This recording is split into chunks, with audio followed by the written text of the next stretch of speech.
This is Tommy's Outdoors 52, and this is another episode that should be of particular interest to anglers. Just like the last one, specifically for anglers who are interested in angling beyond just catching a fish, but interested in the future of recreational fishing, advocacy, and ensuring that angling and anglers are recognized as a valuable parties and stakeholders in the economy, conservation efforts, natural environment, etc. The episode is once again recorded through the internet, and I got a feeling that after recent update, the tool I'm using for online recording got worse, which is nothing unusual that the new version of a software often tends to be worse than the old ones, especially early in the release cycle. Well, anyway, our guest is David Mitchell, who is not only a lifelong angler, but also is a Angling Trust head of marine and a board member of the European Anglers Alliance. We talk with Dave in length about angling politics, that includes Brexit, but we also talk about the impact of climate change on angling, as well as more specific subjects like exploitation of wrasse by the salmon farming industry and recreational fishing for porbeagle sharks. So, ladies and gentlemen, please welcome David Mitchell.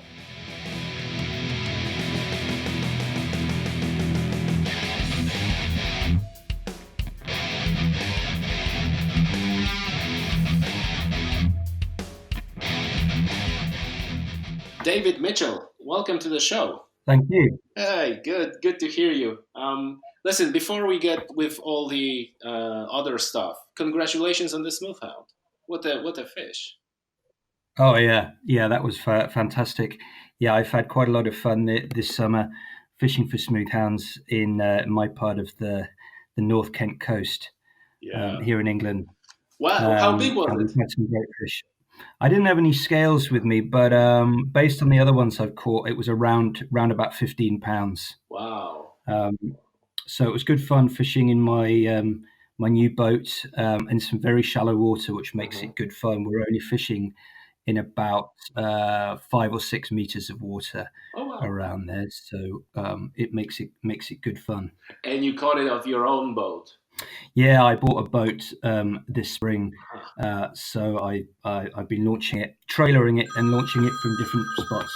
Sorry, with a friend of mine, and so he's my fishing buddy, and we've been fishing together around the North Kent coast this summer with. The reason I'm asking is because that was something that it's something that showed up on the podcast many times. That if you're going with a charter boat skipper, it's like always this question: did you really caught that fish, or did the skipper actually put you on the fish? But this is like a proper stuff. You had your own boat. You actually caught that fish Yeah, from start to yeah, it finish. was all done by us. So yeah, pretty pleased to start catching the smoothhounds. I guess they'll start thinning out now if they haven't already in early September. Hmm. So Yeah. yeah, we might get a few more, but we might have to wait now until next year. Dave, listen.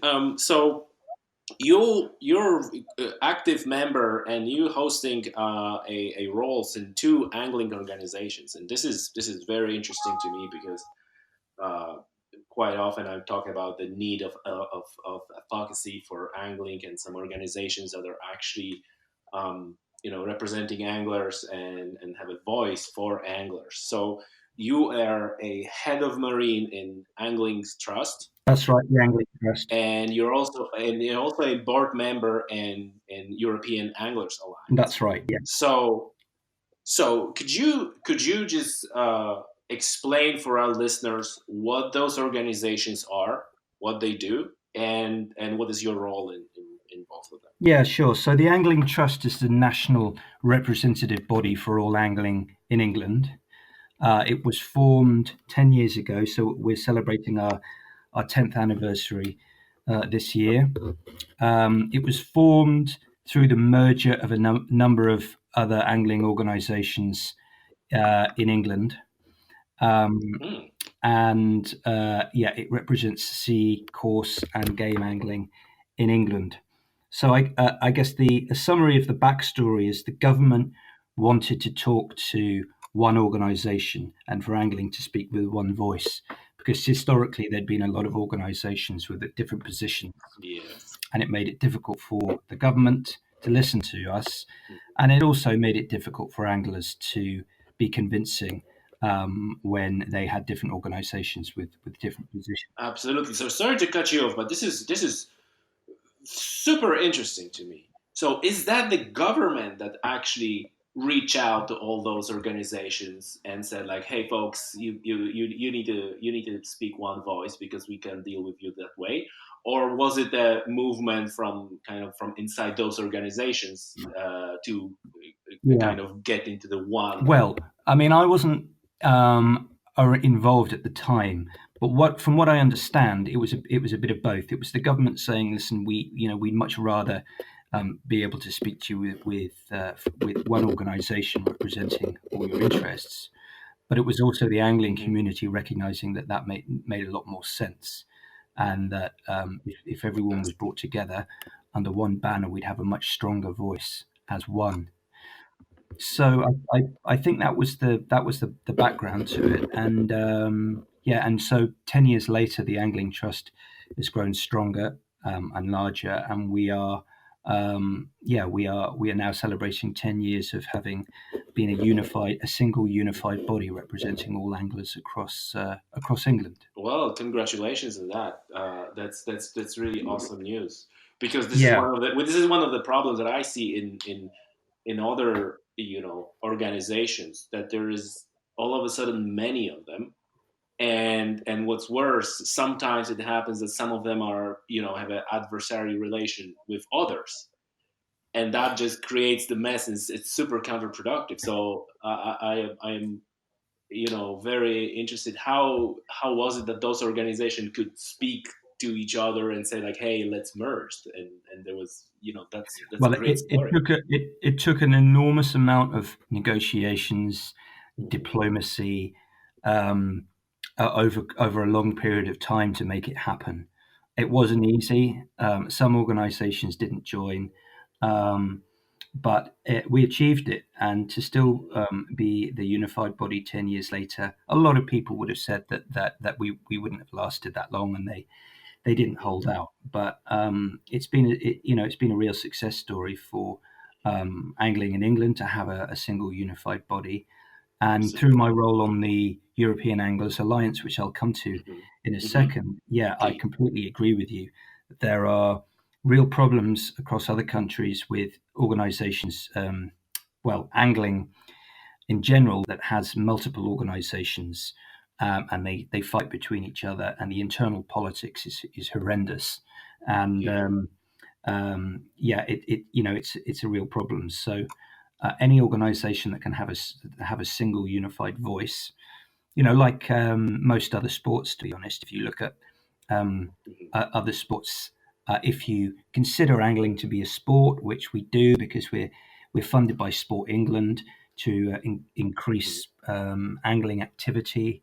So in that sense, if you look at something like British cycling or other organisations which have a single national representative body, and then, of course, you can think of other sports where they've splintered off into setting up separate national organisations, and they've tended to infight between each other, and they've Yeah. broken down the unified representation of that sport by having separate leading bodies.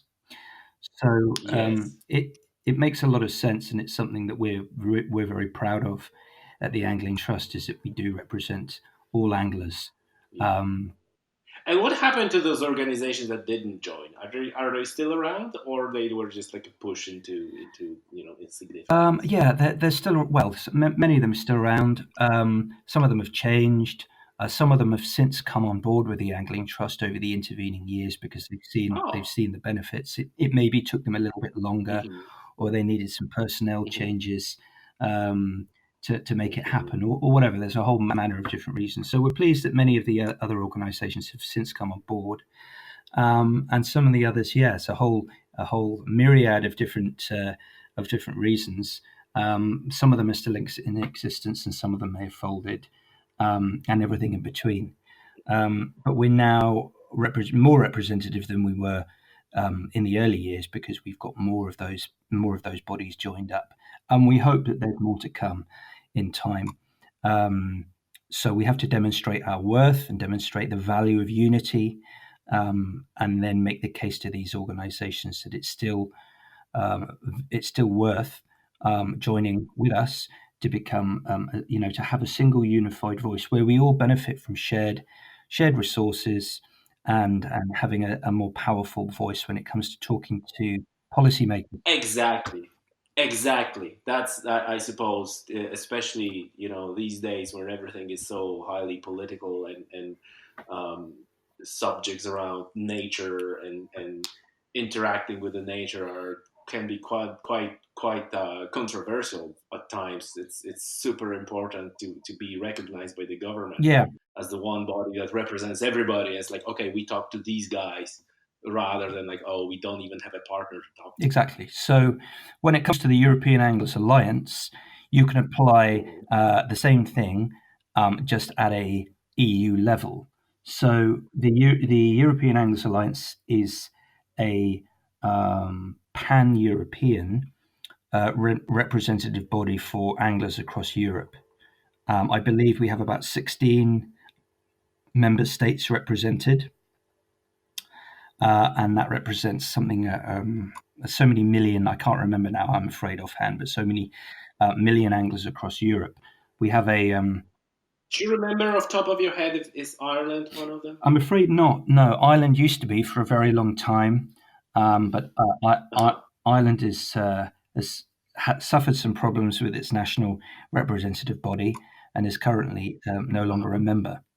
The Angling Council of Ireland Uh, was a member, and had always been a very strong representative of the European Anglers Alliance. So mhm, we're very keen mhm.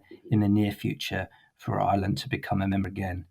Um, Okay. um, so Sure. we're represented very strongly at the moment by Northern European countries, not so much by Southern, although we have members from Italy and Slovenia, Hmm. and we're well Hmm. represented in Scandinavia. The Angling Trust is a member, and we have a permanent lobbyist, Jan Kappel, who works for us. He's based in Brussels. Um, Hmm. and we have the work is really directed by two subgroups, the sea subgroup and the freshwater subgroup, Hmm. who work on Hmm. a whole manner of issues um, which are to do really with the EU policy. So the common fisheries policy, in freshwater, there's a lot of work around hydropower, cormorants, the impact of cormorants, um, and we've been very successful over recent years. We launched an inter well, not an intergroup, a forum in the European Parliament, and we have a team Hmm. of lobbyists who work for us. They're based in Brussels as well, through a third party lobbying organisation who work for us on European parliamentary issues. So they work with MEPs on various things. At the moment, issues to do with, say, the control regulation, and the technical regulations Hmm. through the common fisheries policy. So Wow. we a lot of the European work we do is led by the European Angus Alliance, and we have very good contacts within Hmm. the Parliament and the Commission. Um, so we're able to go to Brussels, sit down with officials, and explain our position, which gives us Hmm. very good access, and also the Commission is very keen to talk to the anglers, and they see the European Anglers Alliance Yeah. as the single representative body. You know, they don't want to be having to have separate meetings with separate groups of anglers, and so we are the leading organisation representing the interests of members of the public who go recreational angling. Sure.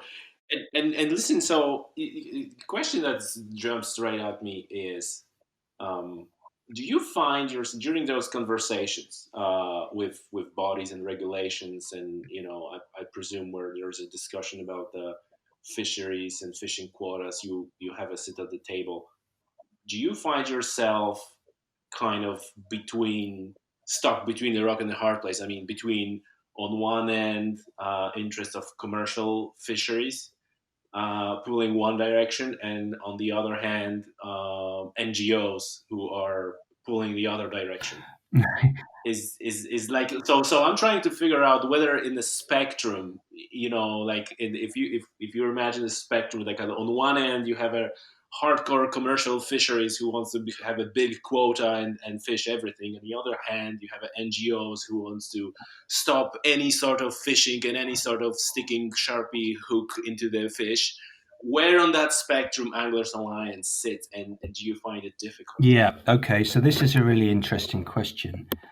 We sit on many of the advisory councils for the Common Fisheries Policy.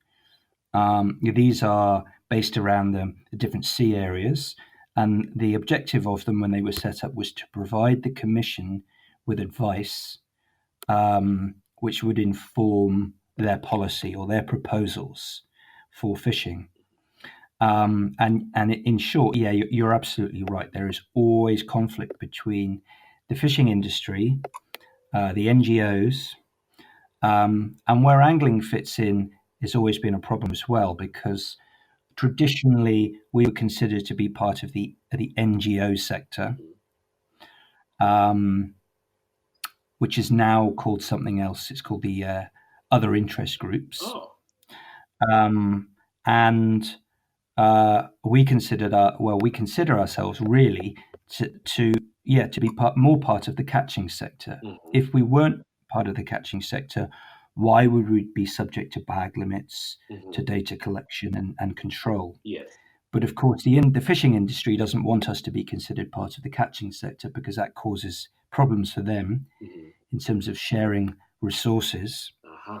And the NGO sector doesn't really consider us to be part of the NGO sector either, because they do see us as part of the catching sector. Uh-huh. And the problem, as I see it, is that recreational fishing has never had its own recognised seat at the table. We're not recognised as part of the fishing sector. We're not properly recognised as part of the NGO sector. And so we've kind of fallen into a no man's land in the middle. Mm-hmm. And one of the greatest steps forward would be formal recognition of recreational fishing in its own right, Yes. as a valuable and large stakeholder Yeah. that has its own interests. We're not part of the commercial catching sector, and we have no interest in having discussions about stocks and species which are of no interest to anglers. But similarly, when we do want to have a discussion about a stock or a species which is of high importance and high value to recreational fishing, we want to be considered in our own right and not simply forced to adopt the position of an environmental NGO. Mm-hmm. So it's a problem, and until the advisory councils change to recognise this, it's very difficult to work effectively within them.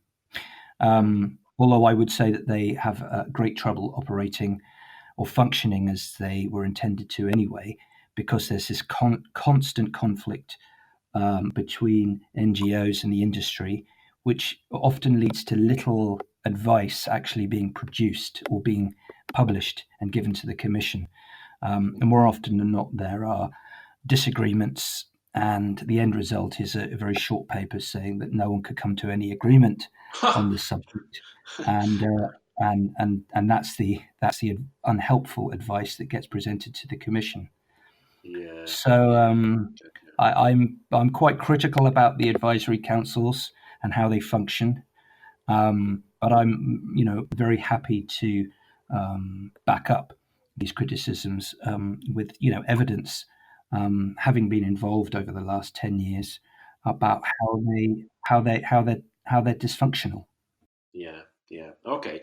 Gotcha. So right now, angling is not recognized as a recreational angling. It's just other group of interest, which is, as far as I understand what you're saying, kind of weakening a position a little bit.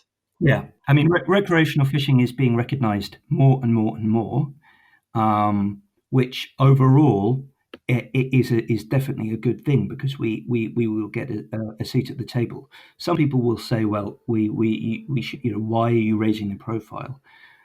We cannot win any argument by hiding under the bed and pretending we don't exist.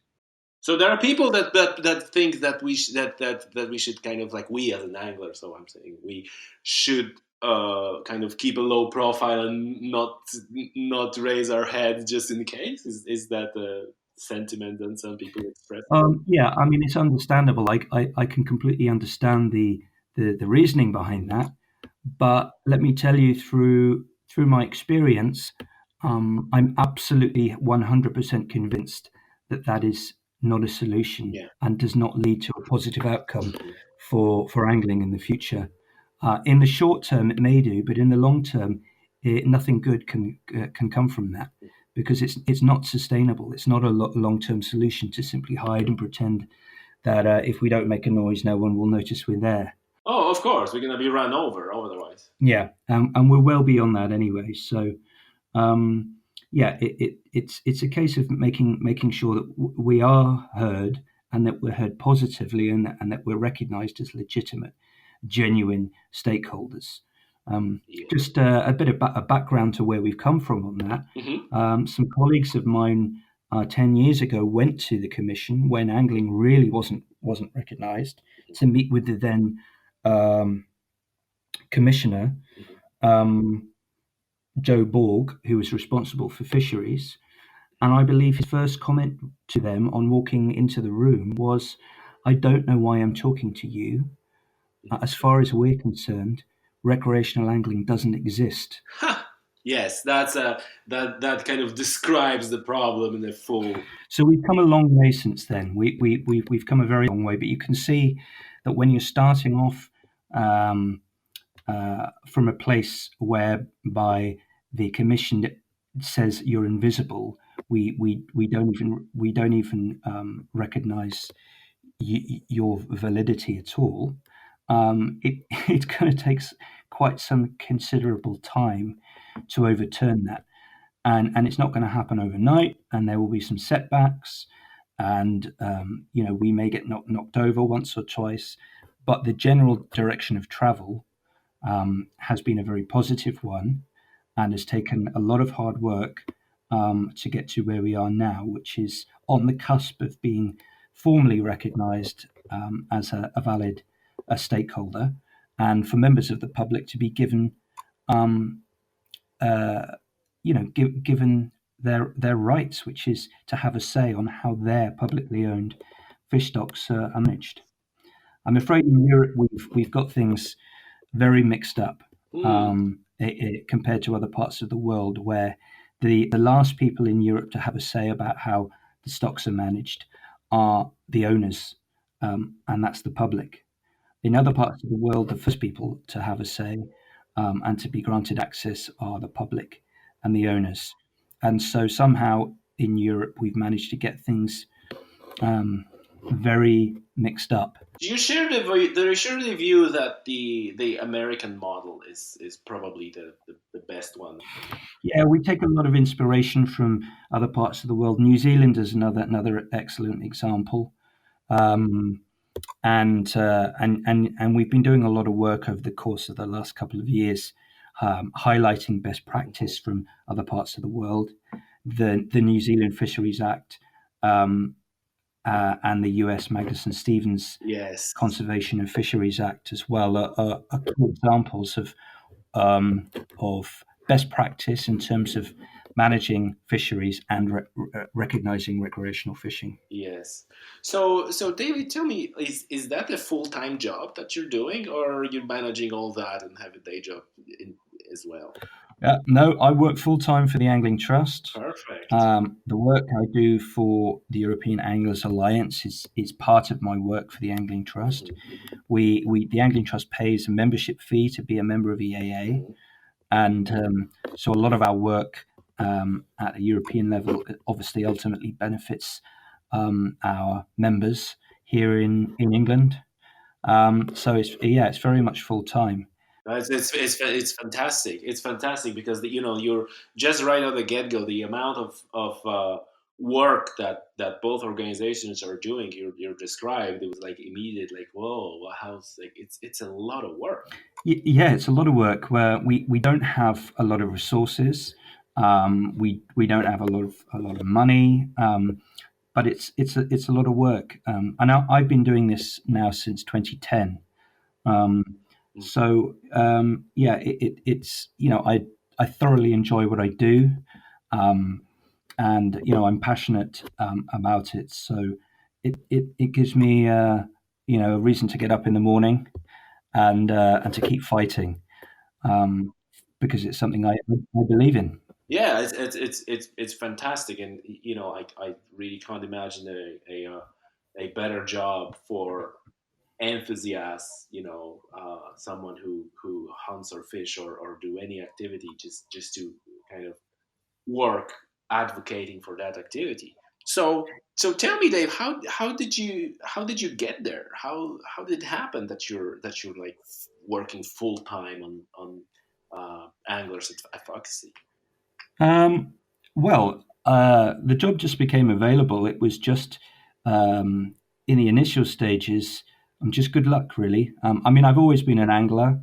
Um, I trained as a student as an environmental scientist, so I had a background in science and understanding of of, um, of science, which um, has proved to be very useful because I do spend a lot of time poring over scientific reports and trying to understand advice from ICs and all sorts of Mhm.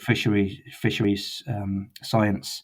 Um, so that came in useful, and also I then retrained some years earlier as a journalist, and I've been working as a freelance mainly on consumer sports and food titles. Mhm. So I had a combination of the experience and knowledge of angling, um, communications from being a journalist and knowing how to write, how to communicate with people, but also the scientific understanding as well. And the three skills came together in a very nice package, which meant Yeah.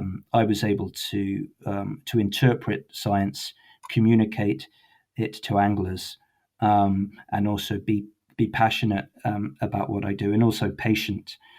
Is not been easy. Very slow progress and dealing with anglers who might think that we're not doing the right thing or we're not doing it quickly enough or whatever. So Mm. I've learnt an enormous amount over the last 10 years. Um, Mm. but that's how I came to be doing it. It was simply applying for a vacancy. I had no I had no um, inroad to the Angling Trust. Oh, but you just, how you described, you had a like a perfect package of skill set that it's hard to imagine. Well, it was useful, yeah. To be honest, I never thought I'd use my environmental science degree. So I guess it's useful for other people, maybe young people who are studying. It took me really 10 years to come back around to using it again and for it to be relevant. So even if there are people out there, students who are studying something that think that they're not going to use or it's not going to be useful, or they go into a job where they're not using it and they think, oh well, that was a waste of time and money.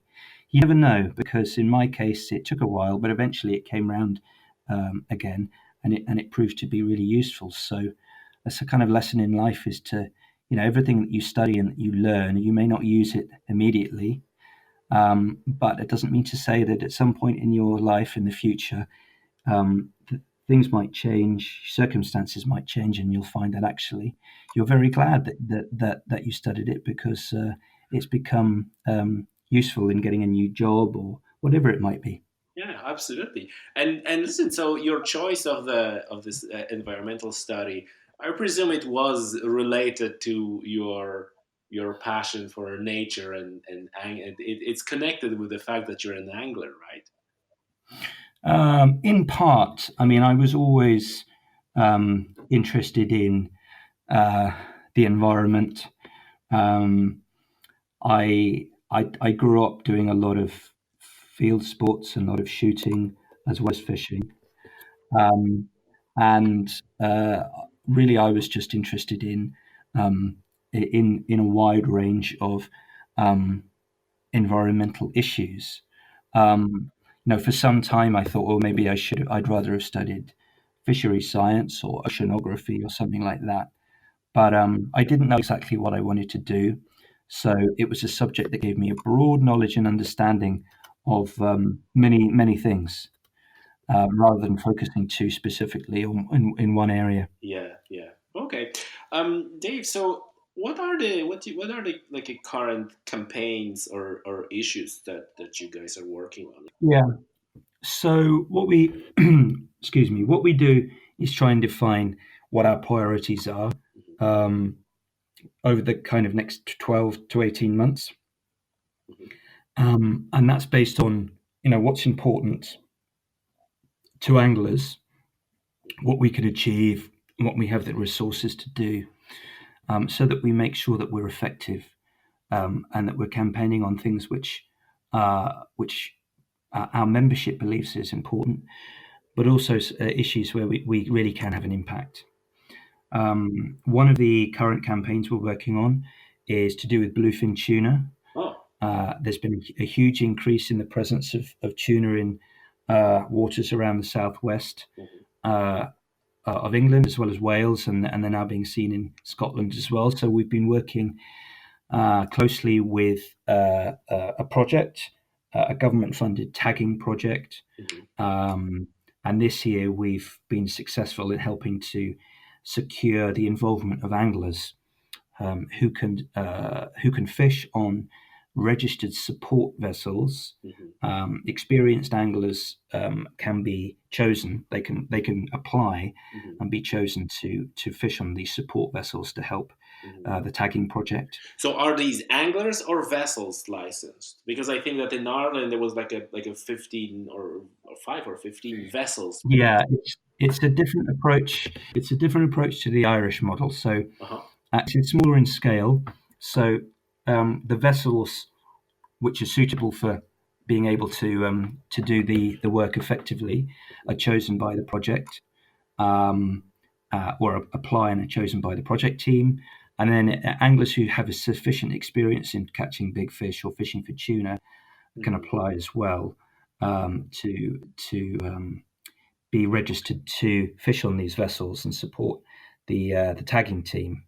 So right. it's allowed angler involvement, albeit in quite a limited scope at the moment, but it's progress. And ultimately, we hope to establish a recreational um, live release bluefin tuna fishery here in the UK, with all the associated benefits that would have for coastal Yeah. communities and tourism, as well as data and science and better understanding of where these fish are coming from and where they're going. That's one of our campaigns Mhm, that they're working on. We've also been spending a lot of time campaigning to ensure that recreational fishing is properly recognised in the new UK fisheries bill, which mhm, has actually just fallen due to yeah. the Parliament coming to an end. So we hope that the plans for a new fisheries bill will be announced in the next Queen's speech, and the proposals will be taken forward again. But we had some real success in making sure that recreational fishing was properly recognised in the bill, and getting Yeah. proposals for it to qualify for funding as well for development participation, which is something that we would never have been able to achieve through the common fisheries policy. So that's taken a lot of lobbying, a lot of work over the last 18 months, and we were very sad to see the recent bill fall, because a lot of our hard work has ultimately come to a juddering halt. But we're pretty confident that the bill will be resubmitted in for the Queen's speech, and we'll be back on track, albeit probably still with another 12 months um, Yeah. to get the thing through Parliament. But that will be a game changer. That will really set the scene for a whole and different way of managing fish stocks in the UK, and a different attitude towards uh, recreational fishing. So I think that's the single most important thing that we hope to achieve. So listen, let's hold the thought about bluefin tuna for a second, because I want to go back to that. Yeah. But I cannot not ask about the elephant in the room, which is Brexit, and how do you surely you guys have a plan what to do and what's going to happen. And since you're involved also on the European level, I'm sure this discussion come up. So is this going to be massive negative impact on for anglers in the UK, or maybe you're going to be more, maybe it's going to be easier for you to push some regulations, or to push some agendas, because it's going to be like smaller without the big EU. So where you sit from the angler's perspective? Well, I mean, it's a mixed bag, really, I guess you could call it. So, I mean, for instance, having a UK fisheries bill where we're able to explicitly include and recognise and fund recreational fishing is a Yeah. massive opportunity for us. That's a very positive development. A negative is that we're going to have less influence over the management of some of our fish stocks by not being members of the EU. We're not going to be able to influence what the EU does with stocks which spend significant amounts of time in our waters. Anglers might think, oh well, we won't have to abide by the EU's bag limits or data collection, but there's no evidence yet to suggest that the UK won't also apply or be required through negotiations with the EU to apply similar measures on recreational fishing for bass, for instance, and data collection. So there's a lot of misinformation out there, and that like with everything else with Brexit, it's a very complicated picture. It's multifaceted, and nothing is straightforward. So there are some benefits to be had in terms of being able to have a law which explicitly recognizes us and allows recreational fishing to develop. Yeah. But it's not necessarily going to result in any more fish or any better fishing opportunities unless we're able to communicate and effectively work and negotiate with the rest of the EU, because so many of our stocks are shared. Yes. And also we as anglers deal exclusively with inshore waters, almost exclusively. So negotiations and about access to additional stocks of pelagic species which might be caught 200 miles out in the North Sea, he said, really of no concern to us, and no concern to anglers directly. Similarly, the discussions around access for other member states' vessels coming into the UK waters. It's easy to take a very simplified approach to saying no to that. No, we don't want them. But from an angler's point of view, as long as the stock is being fished sustainably, what does it matter if it's a French or a Belgian vessel or a UK vessel catching the fish? In terms of the total removal of that stock, it really makes no difference. Yes. And if there are stocks that could be fished sustainably in UK waters, which the UK fleet doesn't have any interest in catching because they don't have a market to sell it to, I don't see why we shouldn't lease the rights to fishing for that to another member state. If they want to pay us for the privilege of fishing for that stock and are doing so sustainably, and we're not fishing for it, then it would appear to me, in a personal capacity, to make sense to allow them to do that if the UK benefits ultimately from allowing them to have access. So that may not be a popular view, but I guess amongst anglers. But I guess the point is, you really need a thorough understanding of what you're talking about to weigh up the pros and cons of Brexit, And I guess, Yeah. in a nutshell, Yeah. that's been the problem with Brexit, is that on every level of every industry, anything you can think about, um, it's complicated, very complicated. And the simplistic Yeah. view of in or out, doing it ourselves and not being part of this EU kind of mega state, as people might call it, is just, it is so unbelievably complex, um, that, Yeah. there is really, a lot of time that could be spent making sure that people are fully aware of the facts, the pros and the cons. And fisheries is just one example. Sure. No. That's fine. I was just trying to gauge, whether it's an attitude of like, oh my god, it's gonna be a disaster, or like, so there is no extreme views on that. It's like everything in the world, like some are good, some are bad, and Yeah, I mean there are opportunities, but I guess at the moment, with the fisheries bill falling, the biggest danger now is leaving the European Union with no deal, because that would leave us with no fishing policy whatsoever, no policy on quotas, yeah, no policy on, access rights, no market to sell, um, to export fish to.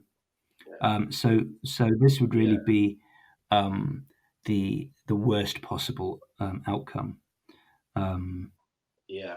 Listen, let's go back. Are there any other campaigns or issues that are worth mentioning, or are we pretty much done? yeah, we work on a whole, manner of different, things, at different levels. So just a few other examples. There are proposals at the moment for highly protected marine areas in the UK, which might mean restricting fishing. So we're working with the team, the government team. One of our former fisheries ministers, Richard Benyon, is leading, a team looking at this. So we're helping to engage anglers with that team so that they can provide their Hmm. views on, the impact that highly protected marine areas might have. Um, so we're bringing anglers together with officials and members of parliament to help them have their voice heard in that discussion. Hmm. And we're working on issues to do with sharks and shark fishing. Um, and so we have, Are you guys engaged with Shark Trust? Because Shark Trust is one of the NGOs that are quite strong, I think, in England. yeah. So, we will be in the future. The Shark Fishing Club of Great Britain, um, has Hmm. recently joined the Angling Trust. So we've had some good conversations with them over recent months. Um, Hmm. and yeah, we're working on a number of issues to do with the sustainability of shark fishing, and also data collection on how anglers can help gather more information Yeah. on sharks in UK waters Hmm. in order to help science and ultimately help management of these species. Um, Yeah. yeah, so this is just a number of the campaigns that we're working on in sea angling, and obviously we have a whole, number of other campaigns as well in freshwater. We have a voluntary bailiff Yes. service. We do a lot of work on predators, cormorants, um, Hmm. water quality and pollution, um, and policy to do with agriculture, which obviously has a large impact on land management, farming, and water quality.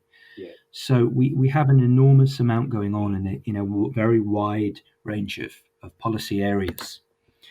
Um, and yeah, we'll be publishing our membership magazine, in the next month or so, and it'll give everyone a good insight into the current campaigns that we're working on. Sure. Okay. Let's go back. So thanks for that, and let's go back now to the more of a fish side. So we kind of dive quite deep in the political side of it. Now let's talk about a little bit of fish. So I want to go back to fishing and bluefin tuna. What's your, well, I don't know whether it's your view or maybe you have access to some data. Is that recent appearance or reappearance of the bluefin tuna around British Isles. Do you think it's related to actual increase in stocks, meaning that some conservation measures were successful, or does it look like it's just a displacement of the population due to the changing climate or whatever it might be, and just there's as many or as little, if you like, bluefin tunas as they were, except they were kind of pushed more to the north, and that's why they are reappearing here. Yeah, well, I think certainly that's why the tagging project's taking place, to try and answer some of these questions. At the moment, I guess the simpler answer is we don't know, and that's why the tagging is taking place, to try and get some answers, or begin getting some answers to these questions. Yeah. In my opinion, I think it's probably a bit of both. I quite happy to be proved wrong when the science is published, but I think the stock has been recovering, and I think it also might be the case that changing sea temperatures have shifted the distribution of the stock as well. Yeah. So I think it's a combination of the two. There's been a huge influx of massive bluefin tuna into the Baltic as well. Yeah. So Really? Oh, I yeah, didn't know that.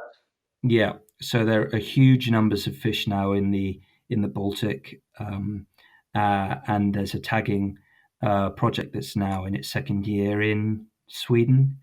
The Danes have been tagging as well, and the Norwegians are seeing large numbers of fish as well. So what we don't know is whether the fish off the coast of England are part of the same stock, or part of the same Yeah. age group. And so we really, until we get the science, we don't know. But in my personal opinion, I think it's probably a bit of both. And the changing sea temperature is shifting the distribution of other species, and having an impact on where the predators, such as bluefin tuna, are now moving. So I think it's probably a combination of things. There's no one reason Yeah. why they've returned. Well, I say return. Yeah. They've returned to the UK, but there were never tuna in these sorts of numbers off the coast of Cornwall in the southwest in the past. So Right. this is a completely new fishery. The Yeah. fish. So that would indicate that it's probably changing temperature, right? That's my guess. Yeah, that's my guess. There are vast numbers of small pelagic fish in the southwest at the moment. Sprats and herrings and mackerel and whiting, and when all these fish come together at this time of year, it creates a massively abundant food source for the tuna. Um, Yeah. so it's likely to be to do with that as well. But of course, that in itself is probably a function of changing sea temperatures and climate change. Yeah. Is the climate change then part of, because obviously climate change is a big subject, all over the media and in general. Is that the impacts of the changing climate a part of, or how significant part of work for those both organizations, Angling Trust and European Anglers Alliance, kind of gauging the impact in, or is it something like you're more focused on actual being recognized as a group of interest rather than on this kind of Yeah, environmental side? I mean that's a really interesting question. Um, Climate change is going to have a real impact on fisheries in the future. We're already beginning to see the changes in distribution of stocks. Where I live here in the southeast of England, cod, North Sea cod, have almost totally disappeared, um, Hmm. and mackerel as well.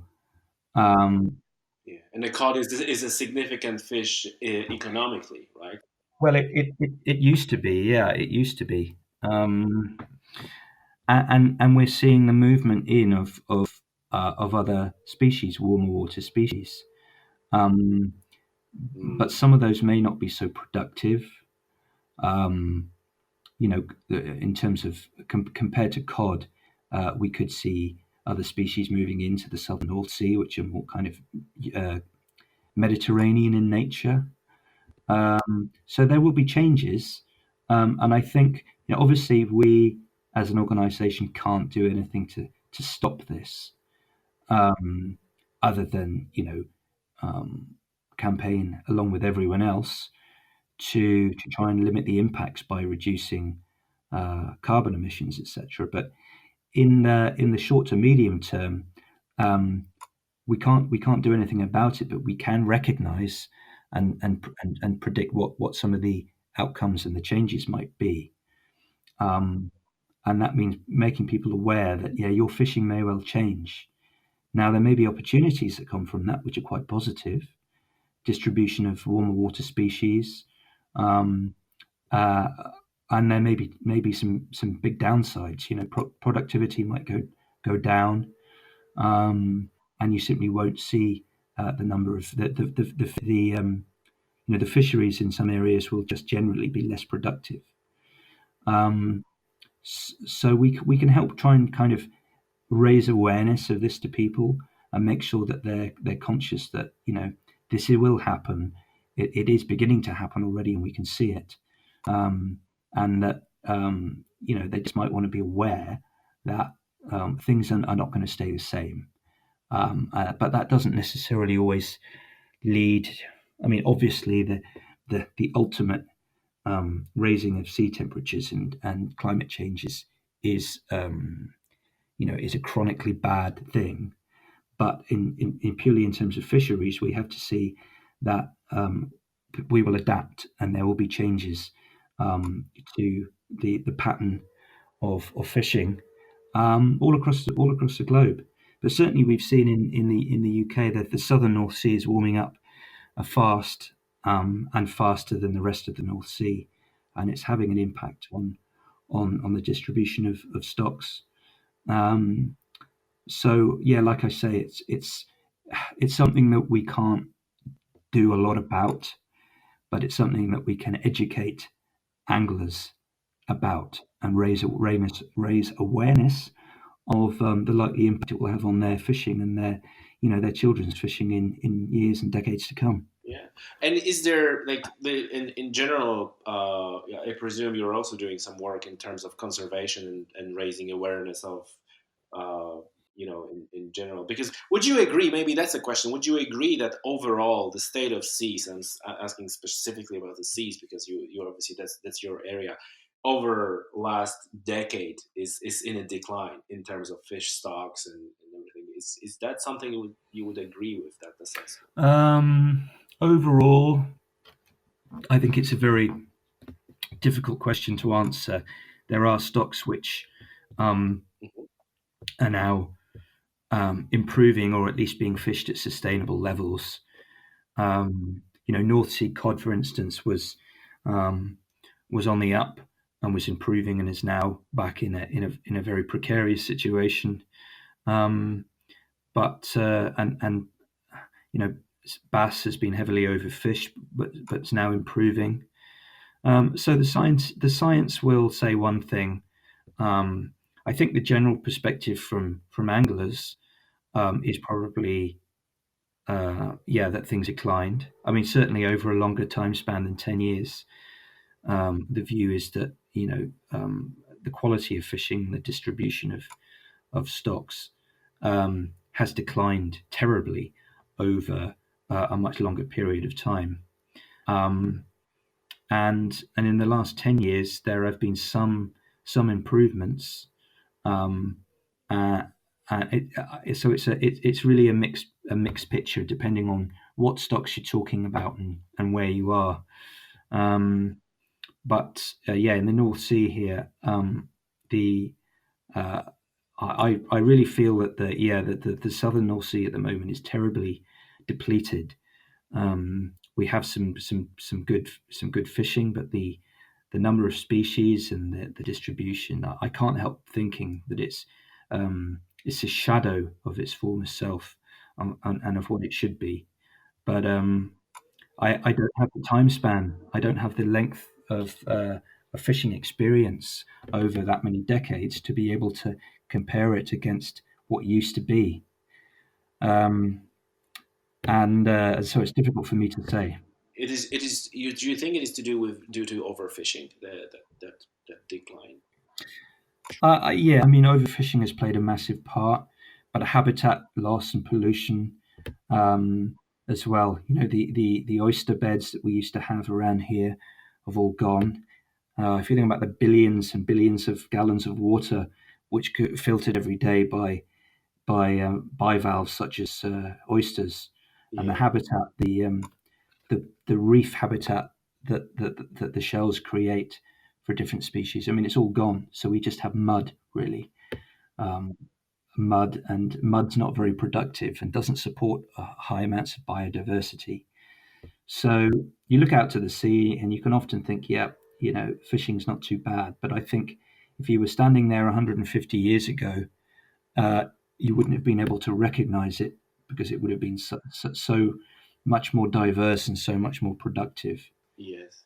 And is there part like, because we wading into a conservation discussion, and this is also interesting to me because on one end like usual the conversation is quite complex, and issue is quite complex because on one end obviously recreational anglers are stakeholders in fish stocks, and they naturally want to protect them, want those fish stocks to be diverse, want to have a better age class of fish, better size of fish, and so they're, in theory at least, or in practice in many cases, are on the conservation side, on the right side. I'm making air quotes right now.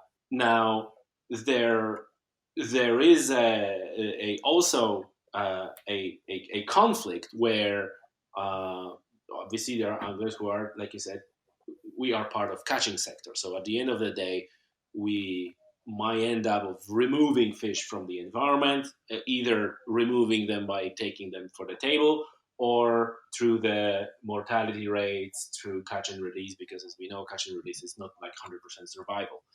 Um, and here is, coming all the more, let's say, extreme NGOs, and I think I even noticed that in one of your tweets, I think, about some anti-angling sentiments who are perceiving anglers as people who are actually, against the conservation, and they destroying the fish and whatever. How this conservation issue and conflict uh, plays out in your view? How anglers are perceived and where they are on that spectrum? Um, yeah, it's a good question, and it's not a straightforward one to answer. I think uh, anglers are users of fisheries. We are part of the catching sector, but we're also very many of us, or many anglers, are very passionate conservationists because their sport relies on it ultimately, and because they understand that we need to have healthy, productive seas for fishing to continue. Um, Anglers have a pretty, in most cases, insignificant impact on stocks at a stock level. In some cases, it's statistically significant, and may warrant inclusion in management measures. But Yeah. um, Can you give example of the stocks that is statistically significant for anglers' impact? yeah, I mean, yeah, it's complicated as well. So I guess at the moment, anglers in the Baltic are being told that their catches of cod, recreational angling for cod, is significant. But I guess Wow. our argument is that that's only because the stock's been so massively overfished that the catch by anglers Yes. that was totally insignificant is now seen to be significant because the stock is so small. So you see how it's not a straightforward picture. Yes. You know, Yes. 40 years ago, anglers in the UK caught 100% of bass. Their impact was on the stock was 100% of the catch rate. But of course, that was when the Yes. catch rate was tiny and the stock was Yes. abundant and almost a virgin stock because no one else was fishing on it. Now anglers are responsible for something like 10% or less of the catch rate. I forget what the Yeah. most recent ICES update is on the impact of angling on bass at an EU level. But we're being told, oh, it's significant because the stock's in such a bad state. Everyone has to chip in and make their effort to make it recover. So Yeah. it's a fine balance we have to tread between conservation and the rights of anglers um, as uh, as fishermen who are having an impact on the stock, and it's not always an easy one to find that balance, and it does cause conflict. So you just have to make the decision on a case by case basis. But I think that any organisations which would like to portray angling as being anti-conservation really need to consider how many of the members of the general population of any country go fishing, and ask Yes. them if they consider themselves to be anti-conservation. And when you have 3 million Yeah. people in the UK who go fishing and care about the health of our rivers and our seas and our fish stocks and our bird life, they are very Mm. much caretakers, custodians of the environment, and it's very important for us to be seen as that. And it's not it's not binary. It's not like conservation and the rights of anglers can't work hand in hand. Yes. So that's the balance we always seek to achieve. Um, and like I say, um, it's not easy. Um, Yeah. There's always gonna be some angler that is gonna be upset that he cannot catch as many fish as he wants, and there's also always gonna be a person who's gonna be upset that angler caught any fish because they should yeah, keep them. you're absolutely right. So there's trade-offs, and you have to find that balance, and that's a skill, I guess. And it's about communicating that to people as well, so they understand as best as possible that there is always this balance to be struck. Yeah. Yeah. Listen, Dave. Do you have time for two more quick questions? Yeah, sure. Sure. Okay. So I would like to ask you about wrasse fishery and especially wrasse fishing for salmon farms to fight Yeah, sea lice. That's quite interesting thing that came to light recently, and I don't know whether it just came to light recently or is it just that issue, is going on for a while and now we know about it. Can you explain to our listeners what is the issue and what's the position from the perspective of angling? yeah, of course. Yeah, so it's in the UK. It's really been going on for about 4 years now. Um, the issue is that live wild wrasse from the southwest of England, where there's a lot of rocky reef coastline and habitat, these wild fish are being caught live in traps and being transported live up to Scotland to be used as cleaner fish, where they peck the sea lice off the farm salmon and reduce the need for pesticides to be used to control the sea lice populations. Um, Mhm. now, In theory, it's good, right? In theory, it's good because sea lice is a problem and you don't use pesticides and yeah, everything. you're right. In theory, that's good. It makes sense. You've got a biological control for the sea lice problem. you're not having to use so many pesticides in the environment. That's got to be a good thing, right? However, we don't know what the impact that the removal of these wild fish is having on the wrasse populations in the southwest, or more broadly on the ecosystem where they play a role. They're a predator, and obviously they play a significant role in the functioning of these rocky reef habitats. On top of which, of course, wrasse is a very popular angling species, and that's really why we're involved. We're not looking at the conservation of wrasse simply for the sake of it. It's a very popular species for young people getting into the sport, and there's also been a huge boom in fishing with soft plastic lures for wrasse, which is now hugely popular. So it's a valuable natural resource for the southwest of England, and we don't believe the best use of that is shipping these fish up in containers to Scotland to be used as sort of slaves pecking the lice off these flabby farmed, totally unnatural salmon in these Scottish. I can see your attitude towards salmon farming. Yeah, well, but I'm not surprised. I'm not surprised, man. yeah. So we've been doing a lot of work on this over recent years. It's been a learning curve really for everyone, because it's something that's just opened up over the last few years. Fishermen have been making an enormous amount of money selling live wrasse. It's now the most valuable species landed into the UK by weight. Over 1 million fish are predicted to have been removed. Has it been going on for like decades and we just didn't hear about it? Not in the UK. It has in Scandinavia, and it was in Scotland. So one of our suspicions,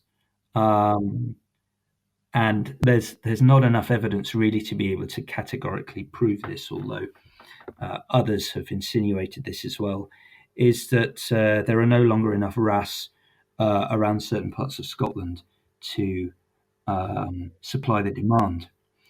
And that's why they're coming down to the southwest of England. I mean, you've got to ask yourself the question: how is it cost effective to be transporting live wrasse in seawater containers 500 or 600 miles from Cornwall up into Scotland?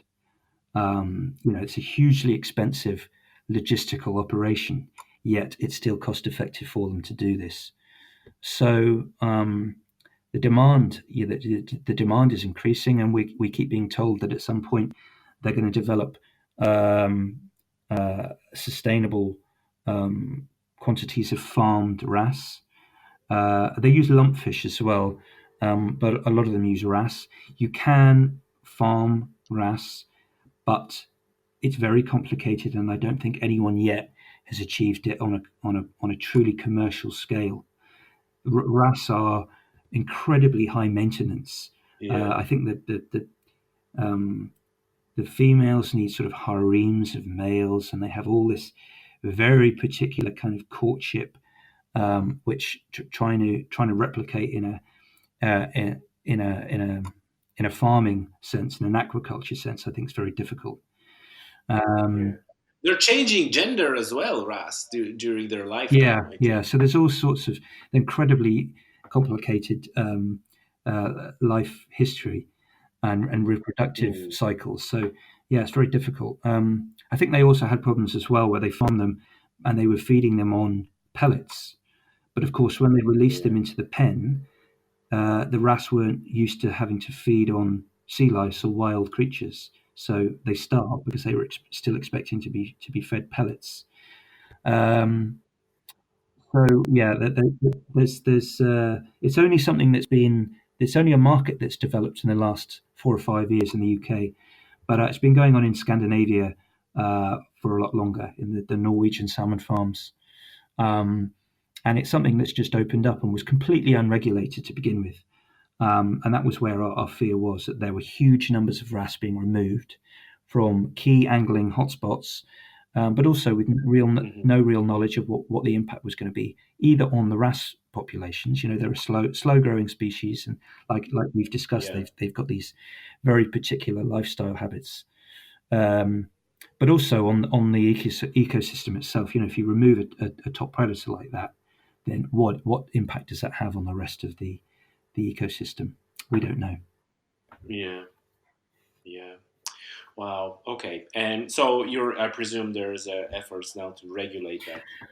Yeah, we're currently working on with the University of Exeter on a survey. They're carrying out a survey, and we're encouraging anglers to contribute to it to get a better understanding of the value. Yes.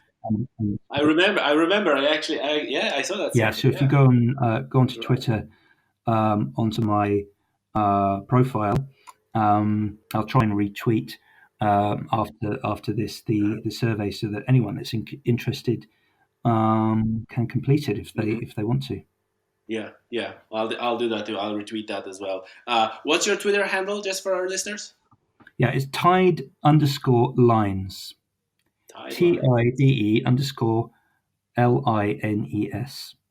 That's a very good Twitter handle. Listen, Dave, one last question. What's your view on porbeagle shark angling? I had that conversation not long ago with Ali Hood from Shark Trust, and I think that was one of the kind of controversial subjects that porbeagle sharks, obviously their stocks are depleted and there are problems. And it turned out, and I know myself, I was trying for a number of years to catch porbeagle shark with rod and line, and I failed. Actually, I caught only very small one, and just by accident, while angling for blue sharks. But I never caught a big one, and so I obviously understand how valuable for anglers that fish is, from the perspective of big strong fish that you catch. On the other hand, they quite vulnerable, and probably the females the fish that being caught in UK waters are females who are most likely pregnant. And so I reckon there's a little bit of the tension here. From on one end, shark conservation organizations are they're categorical about you shouldn't be fishing for porbeagles, especially in a certain months. I don't remember exactly. Was it from March to? I don't want to. But anyway, in this first time, and the other hand, angling community is like, well, we release those fish. They're So, what's your view on that issue? Yeah, well, this is one of the things we've been talking to the Shark Angling Club of Great Britain about, and trying to agree a position. I think the first thing to say is the number of skippers that are actually fishing for and catching these fish is tiny. I mean, we're talking about fewer than a handful, 2, 3, or maybe 4. So the scale of what's going on is actually minuscule, and I think that we need to put it in perspective to start with. But I think we have a responsibility to make sure that we're fishing sustainably, and that we're carrying out best practice. What I would say is that these anglers that are fishing for these fish are absolutely passionate about their conservation, and I think a lot of the time that gets overlooked.